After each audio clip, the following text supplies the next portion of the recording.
Good morning, students. This is your political science class, and we are doing chapter number 1. And the name of our book is Indian Constitution at Work, and the name of the first chapter is Constitution Why and How.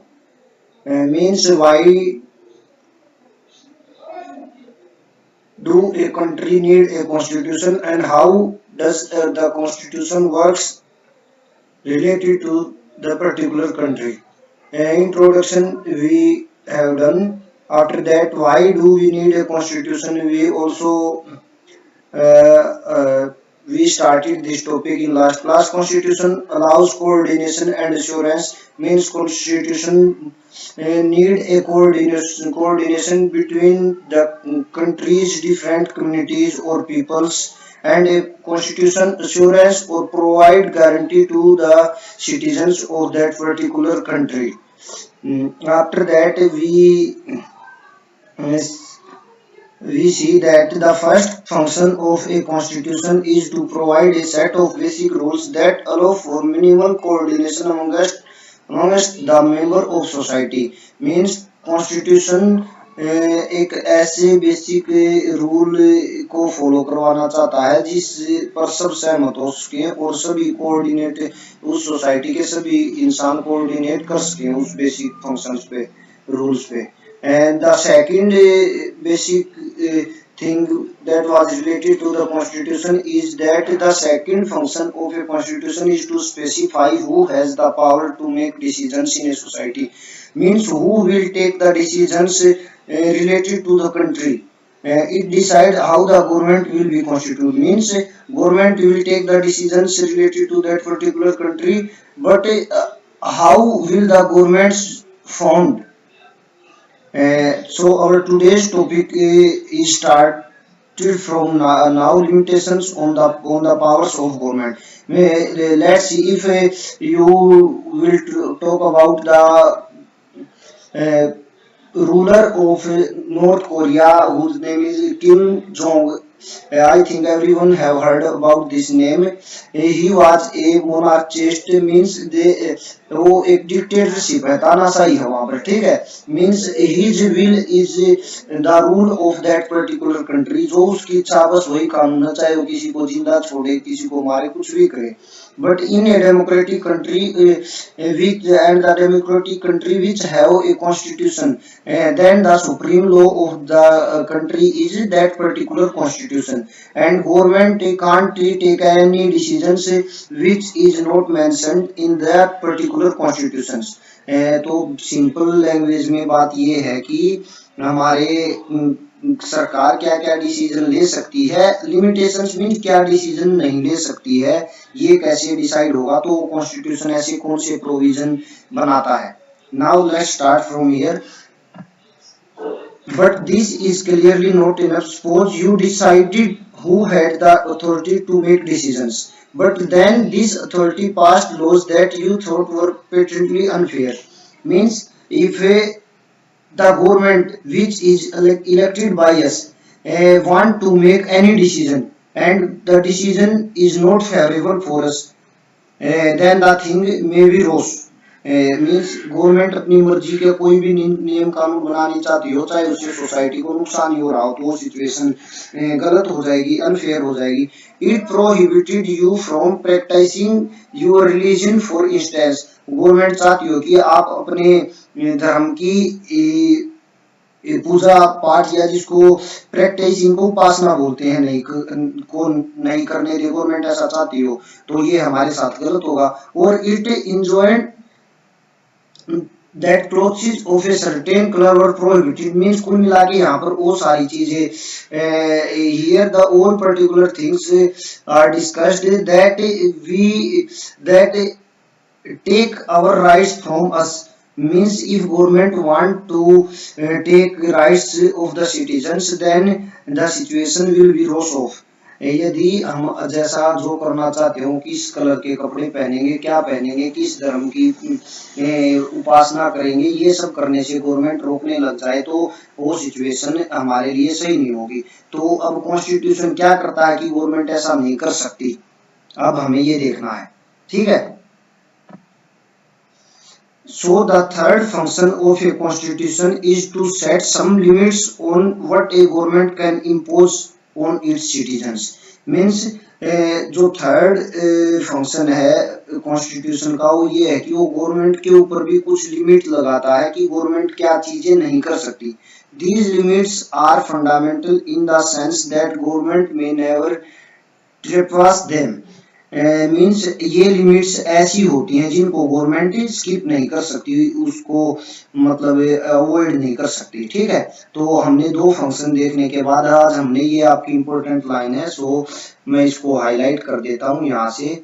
ये आपका third point है जो आपको notes बनाने हैं कि government आपके constitution आपके देश की गवर्नमेंट के ऊपर भी लिमिटेशंस लगाता है कि गवर्नमेंट क्या नहीं कर सकती. ठीक है, ये नोट्स हो गए आज के एक तो. Next thing, Constitution limits the power of government in many ways. The most common ways of limiting the power of government is to specify certain fundamental rights that all of us possesses as citizens and which no government can ever be allowed to violate. Means the Constitution provides us fundamental rights. And what are the fundamental rights? Fundamental rights are those basic principles which are compulsory for and every citizens of that particular country. जैसे right to equality, right to liberty, right to life. ठीक है, ये सभी हमारे fundamental principles हैं जो हमारा constitution देश के सभी नागरिकों को देता है. तो ये सब कभी भी गवर्नमेंट हमसे नहीं छीन सकती. The exact content and interpretation of these rights varies from constitution to constitution. अब right to equality या right to liberty या right to life होगा क्या, ये सब हर एक देश के कॉन्स्टिट्यूशन के अकॉर्डिंग उसकी मीनिंग उसका अलग हो सकता है. The exact content and but most constitutions will protect a basic cluster of rights. Citizens will be protected from being arrested arbitrarily and for no reasons. मतलब कोई भी इंसान बिना किसी वजह के अरेस्ट नहीं किया जा सकता. जैसे एक बेसिक थिंग ये हो गई. This is one basic limitation upon the power of government. Citizens will normally have the right to some basic liberties, right, freedom of speech, freedom of conscience, freedom of association, freedom to conduct a trade or business. मतलब ये कर आप लोगों के पास generally ये rights सबके पास होते हैं. आप कहीं भी बोल सकते हो, देश के अगेंस्ट नहीं होना चाहिए भाई. कहीं आप ये कहो कि आप पाकिस्तान जिंदाबाद के नारे और इंडिया मुर्दाबाद के नारे लगाओ और तब आप कहो कि ये तो हमारी फ्रीडम ऑफ स्पीच है. मतलब देश के अगेंस्ट कोई का बात नहीं मानी जाएगी. बाकी आप कहीं भी कोई स्पीच दे सकते हो. फ्रीडम ऑफ कंसाइंस मीन्स आप अपनी अंतरात्मा से किस धर्म की पूजा करना चाहते हो, किसको मानना चाहते हो, किसको नहीं, ये आपकी इच्छा है. जैसे आप देखोगे आपके पास के पड़ोसी देश पाकिस्तान में जब अभी हिंदू पॉपुलेशन जब पाकिस्तान आजाद हुआ 14 अगस्त 1947 को, उसके बाद कंटिन्यूसली कम होती आ रही है. 1-2% ही हिंदू बचे होंगे शायद. तो क्या है, वो मुस्लिम कंट्री है, इस्लामिक स्टेट है, तो वहां पर मुस्लिम धर्म को ही प्रेफर किया जाता. बट इंडिया में क्या है, इंडिया एक सेकुलर कंट्री है, धर्मनिरपेक्ष. सेकुलर मीन्स जो सभी सेकुलरिज्म की दो डेफिनेशन होती हैं. There are two definitions of secularism. One definition is related to the western countries. And what are the western countries? Western countries are the countries of European continent and the countries of North America continent like Canada, USA, and the other countries like United Kingdom, Britain, Germany, Italy, France, Denmark, Norway, Sweden. Generally, the developed countries are called as Western countries. ठीक है, तो ये हो सकते हैं उनके in terms of Western countries. Secularism is a concept which is not related to state. Means वहां पर कंट्री अलग है, धर्म अलग है भाई, सिंपल बात है. But in terms of Indian context secularism is related to the equality of all religions. हमारे यहाँ पर सभी धर्मों के लोग बराबर है. सरकार सभी धर्मों के लोगों को सभी धर्म धर्मों को बराबर मानती है। किसी मतलब मोदी भाई आपके केदारनाथ के धाम की गुफा में जाके भी तपस्या कर सकते हैं, मुस्लिमों की टोपी भी पहन सकते हैं, सिखों की पगड़ी भी बांध सकते हैं, ठीक है। बट वेस्टर्न कंट्रीज में ऐसे जनरली लीडर्स धर्म के साथ जुड़ा हुआ अपना जुड़ाव नहीं रखते हैं, ठीक है। In practice these rights can be limited during times of national emergency. अब ये कह रहा है कि कुछ ऐसी सर्कमस्टेंसेज हो सकती हैं जिनमें ये हमारे फंडामेंटल राइट्स छीने जा सकते हैं, उनमें भी कुछ नहीं छीने जा सकते। जैसे राइट टू लाइफ थोड़ा ही छीना जाएगा। मान लो कंट्री में कोई रोड सिचुएशन आ गई, खराब स्थिति हो गई और इमरजेंसी लगानी, जैसे अभी कोरोना की वजह से लॉकडाउन कर रखा है तो घरों से बाहर निकलना बंद है। आप हम तो गाँव में या छोटे शहरों में रहते हैं, इतनी दिक्कत नहीं है। दिल्ली जैसे शहरों में जो लोग जिस घर में है वहीं पर है, ठीक है। तो कुछ इमरजेंसी की सिचुएशन को छोड़कर बाकी सब सिचुएशन में ये फंडामेंटल राइट्स हमारे पास रहते हैं। अब देखो सिंपल थिंग, आज का जो या कॉन्स्टिट्यूशन से रिलेटेड थर्ड पॉइंट और आज का हमारा फर्स्ट पॉइंट क्या है कि जो गवर्नमेंट हम इलेक्ट करते हैं वोट देकर, कॉन्स्टिट्यूशन उस गवर्नमेंट के ऊपर भी कुछ लिमिट लगाता है। नहीं तो मोदी का मन करे कि मैं उस इंसान को जेल भिजवा दूं, उसके साथ ये करवा दूं, ठीक है, प्रधानमंत्री हो, बट ऐसा वो नहीं कर सकता क्योंकि हमारे देश में जो संविधान नाम की किताब है, उस संविधान नाम की किताब में ऐसी पावर किसी को नहीं दे रखी है, ठीक है। ये जेल कौन जाएगा नहीं जाएगा, ये पावर जुडिशरी को, न्यायपालिका को दे रखी है। तो कॉन्स्टिट्यूशन एक काम ये करता है। Aspirations and goals of a society. Most of the older constitutions limited themselves largely to allocating decision-making powers and setting some limits to government powers. अब ये कहा बहुत से संविधानों में क्या है, गवर्नमेंट के ऊपर कुछ, गवर्नमेंट की पावर्स या शक्तियों के ऊपर कुछ लिमिटेशन है। But many 20th century constitutions, of which the Indian Constitution is finest example, also provided an enabling framework for the government to do certain positive things to express and aspirations and goals of society. But जो ज्यादातर constitution जो 20th century में बने, India जिसका एक example है, उसमें क्या किया गया, पॉजिटिव थिंग्स को या एस्पिरेशंस को एक्सप्रेस करने की या सोसाइटी के गोल, इन सब चीजों के बारे में जिक्र किया गया है, ठीक है। पहले के कॉन्स्टिट्यूशन में क्या होता था, डिसीजन मेकिंग की चीजें शामिल की जाती थी और चीजें नहीं। बट आज के टाइम पे सोसाइटी से जुड़ी हुई भी बहुत सारी चीजें कॉन्स्टिट्यूशन में मेंशन की हुई है। The Indian constitution was particularly innovative in this respect. Societies with deep entrenched inequalities of various kinds will not only have to set limit on the power of government, they will also have to enable and empower the government to take positive measures to overcome from forms of inequalities of deprivation. ये कह रहा है कि India का constitution एक ऐसा innovative constitution है इस संबंध में कि वो हमारे देश में जो असमानताएं हैं, इनइक्वालिटीज कैसे हो सकती हैं, जैसे कुछ लोग अमीर हैं, कुछ लोग गरीब हैं, कुछ लोग, अब कास्टिज्म रियलिटी में तो होता नहीं, मीन्स जब जन्म से कोई पैदा होता है तो तब तो ऐसी कोई चीज नहीं है ना कि ये उस कास्ट का लोग है, ठीक है। वो तो हमारे जिस फैमिली में हमने जन्म लिया उससे डिसाइड होता है कि, कुल मिला के बात यह है कि कास्टिज्म, अमीर गरीब का भेदभाव, ऊंची नीची जात का भेदभाव या किसी भी तरह का जो भेदभाव होता है, इन भेदभाव को कम से कम करने के लिए देश के अंदर क्या है, कॉन्स्टिट्यूशन अलग अलग तरह के डिसीजन ले सकता है। ऐसा हमारे कॉन्स्टिट्यूशन में मतलब एक ऐसे एस्पेक्ट्स मौजूद हैं। Next paragraph, for example India aspires to be a society that is free of caste discrimination. मैंने ये एग्जाम्पल आपको दिया, अभी आ गया कि भारत को एक जाति मुक्त या जाति के आधार पर जो भेदभाव होता है, ऊंची जाति नीची जाति के बीच का जो डिस्क्रिमिनेशन है, उसको मुक्त करने के लिए क्या किया गया है। If this is our society's aspiration, the government will have to be enabled or empowered to take all the necessary steps to achieve these goals. अब ये कह रहा, देखो गवर्नमेंट ने तो no discrimination on the basis of caste, race, creed, colour, gender, मतलब government ने तो कॉन्स्टिट्यूशन में तो पहले ही जिन लोगों ने कॉन्स्टिट्यूशन बनाया उसमें बना रखा है कि जाति, धर्म, रंग, नस्ल के आधार पर कोई भेदभाव नहीं होगा। बट एक्चुअल में तो ऐसा नहीं है।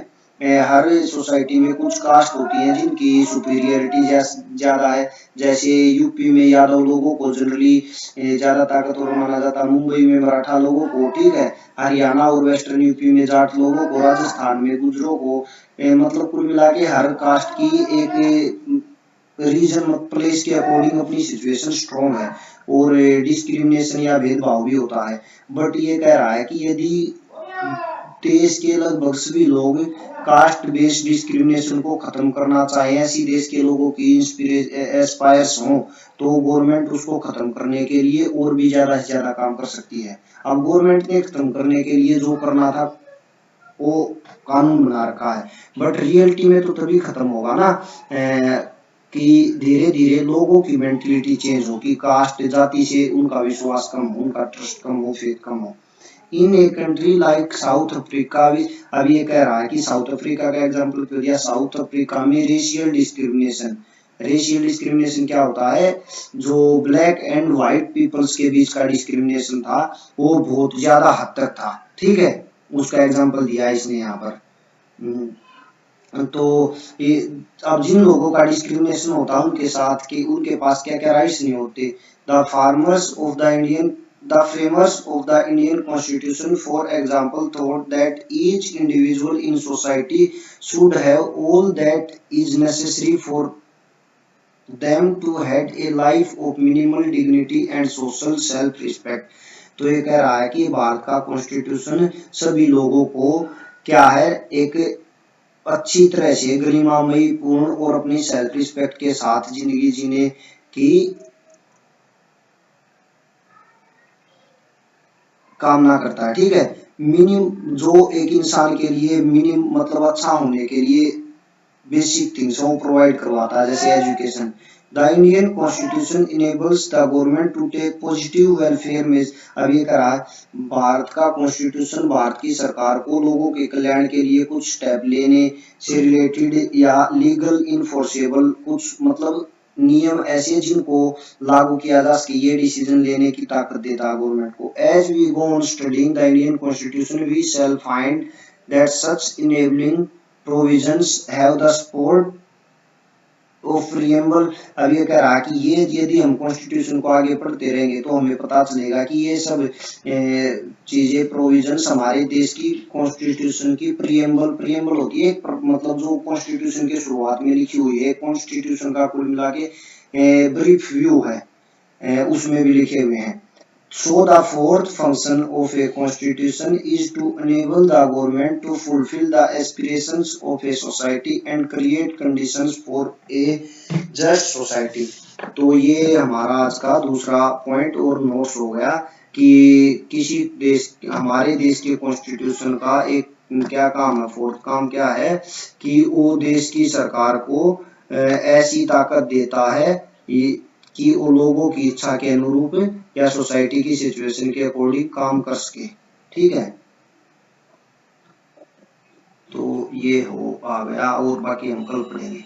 देखो भाई 1 मिनट मेरी बात सुनो, इसको तो मैं बाद में रोकूंगा क्लास को। तो हम कर रहे हैं chapter number 1।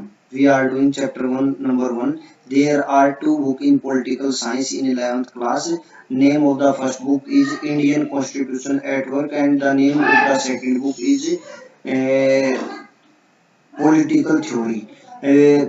Before this chapter we have done the chapter of the book name Political Theory and the name of the first chapter was Political Theory and Introduction। We have already completed that chapter, but we will do the particular chapter once again because now you have selected your sections and your subjects, as I think now we are doing the book Indian constitution at work means इसमें हम भारतीय संविधान के बारे में पढ़ेंगे। Name of the first chapter Indian constitution why and how. Indian constitution क्यों चाहिए, हाउ मतलब ये कैसे काम करता है, उसके हमने फर्स्ट 4 पॉइंट्स पढ़ लिए हैं। फर्स्ट पॉइंट में एक बार आपको 4th पॉइंट से चलो स्टार्ट करते हैं। 4th पॉइंट क्या है, एक लाइन में ये इसलिए बता रहा हूँ ताकि जो बच्चे बाद में आ रहे हैं उनको भी समझ में आए। फोर्थ पॉइंट है कि संविधान देखो, वैसे तो कॉन्स्टिट्यूशन है क्या, पहले इसको बुक को बोलता हूँ। Constitution is simply a book in which all the powers of government or the powers of other institutions which are working in India। कुल मिला के कॉन्स्टिट्यूशन में देश में क्या होगा क्या नहीं होगा, किसकी क्या पावर होगी किसकी क्या पावर नहीं होगी, लोगों के राइट्स क्या होंगे, फंडामेंटल राइट्स क्या होंगे, डायरेक्टिव प्रिंसिपल्स क्या होंगे, प्रेसिडेंट की पावर्स क्या होंगी, प्राइम मिनिस्टर की क्या होंगी, सुप्रीम कोर्ट की क्या होंगी, हाई कोर्ट की क्या होंगी, म्यूनिसिपैलिटीज मतलब नगर पालिका के पास क्या राइट्स होंगे, पंचायत मीन्स ग्राम पंचायत के पास क्या राइट्स होंगे। उसके बाद हमारा जो बड़ी बड़ी संस्थाएं, इलेक्शन कमीशन कैसे काम करेगा, नीति आयोग कैसे, ये सभी चीजें कॉन्स्टिट्यूशन में लिखी हुई है, मेंशन्ड है। तो इसलिए जो डेमोक्रेटिक कंट्री होगा उसमें कॉन्स्टिट्यूशन होगा, उस कॉन्स्टिट्यूशन के अकॉर्डिंग वो कॉन्स्टिट्यूशन उस देश के लोगों ने बनाया होगा। मीन्स 1947 में जब इंडिया आजाद हुआ तो उसके बाद से कॉन्स्टिट्यूशन मेकिंग की प्रोसेस चली थी। कॉन्स्टिट्यूशन बनाने में 2 साल 11 महीने और 18 दिन का टाइम लगा। इतने दिन क्यों लगे, क्योंकि कॉन्स्टिट्यूशन में एक एक चीज के ऊपर बहुत सारी डिबेट होती है। जब कॉन्स्टिट्यूशन बनता है, मान लो राइट टू इक्वेलिटी, समानता का अधिकार क्या है, एक कमेटी में या एक ग्रुप में 5 लोग हों, वो बना के लाए कि राइट टू इक्वेलिटी का मतलब है कि भाई सभी लोग समान हैं। अब दूसरे ने कहा कि किस किस बेस पे समान है, ये डिबेट्स आपको नेट पे भी मिल जाएंगी, ऐसी डिबेट्स होती हैं और हुई, और उसके बाद कॉन्स्टिट्यूशन बना। उस कॉन्स्टिट्यूशन में, इंडियन कॉन्स्टिट्यूशन में 22 पार्ट्स हैं वैसे, बट उसको 25 पार्ट्स भी कह देते हैं, क्योंकि 3 पार्ट्स ऐसे हैं जिनके सब पार्ट्स हैं। ये सिंपल चीजें बुक में अभी नहीं है। अभी उस कॉन्स्टिट्यूशन के 12 शेड्यूल्स हैं, 12 शेड्यूल्स, अनुसूचियां 12 शेड्यूल्स में 400 प्लस क्या है, आर्टिकल्स हैं, ठीक है। उसके बाद 25 पार्ट हैं, ठीक है। जैसे फर्स्ट पार्ट क्या है, फर्स्ट पार्ट हमारे इंडियन टेरिटोरियल रीजन से जुड़ा हुआ है, ठीक है। सेकंड पार्ट में क्या है, सिटीजन्स मतलब कौन इंडिया के नागरिक होंगे कौन नहीं होंगे। जैसे अभी एनआरसी और कैब के ऊपर कितना विवाद चल रहा है, बहुत से लोग प्रोटेस्ट कर रहे थे जो अभी कोरोना की वजह से बंद करवाना पड़ा। तो इन सब चीजें, ये सारी चीजें उस कॉन्स्टिट्यूशन में लिखी हुई हैं कि गवर्नमेंट क्या कर सकती है या क्या नहीं, या हमारे पास क्या राइट्स हैं, हम क्या कर सकते हैं या क्या नहीं। हम यदि एक शहर में कहीं पर असेंबल होके लोगों की गैदर करके हम अब किसी इलेक्शन में खड़ा होना चाहें, या हम लोगों को किसी ये बताएं कि गवर्नमेंट ये स्कीम लेकर आई, इस स्कीम की ये इस स्कीम से देश को ये नुकसान हो सकता है, ये सब कर सकते हैं, ठीक है। अब उस कॉन्स्टिट्यूशन से ही देश चलता है। तो सुप्रीम लॉ देश का क्या है, वो कॉन्स्टिट्यूशन, उसी कॉन्स्टिट्यूशन के अकॉर्डिंग सभी को राइट्स मिले हुए हैं। न्यायपालिका क्या काम करेगी, सरकार क्या काम करेगी, पार्लियामेंट, विधायिका, लेजिस्लेचर क्या काम करेगी, ठीक है। अब उस कॉन्स्टिट्यूशन से देश चलता है तो हमें उसके बारे में बेसिक अंडरस्टैंडिंग होनी चाहिए। तो अब पढ़ रहे हैं हम की कॉन्स्टिट्यूशन से रिलेटेड पॉइंट्स। पहले हम आज का पॉइंट ही बता देते हैं कि कॉन्स्टिट्यूशन क्या करता है। कॉन्स्टिट्यूशन उस देश की, हमारे देश का कॉन्स्टिट्यूशन हमारे देश की गवर्नमेंट को ऐसे फंक्शन प्रोवाइड करवाता है या ऐसी ताकत देता है जिससे उन लोगों की एस्पिरेशंस को पूरा करने और सोसाइटी में कंडीशंस के अकॉर्डिंग, सिचुएशन के अकॉर्डिंग कोई भी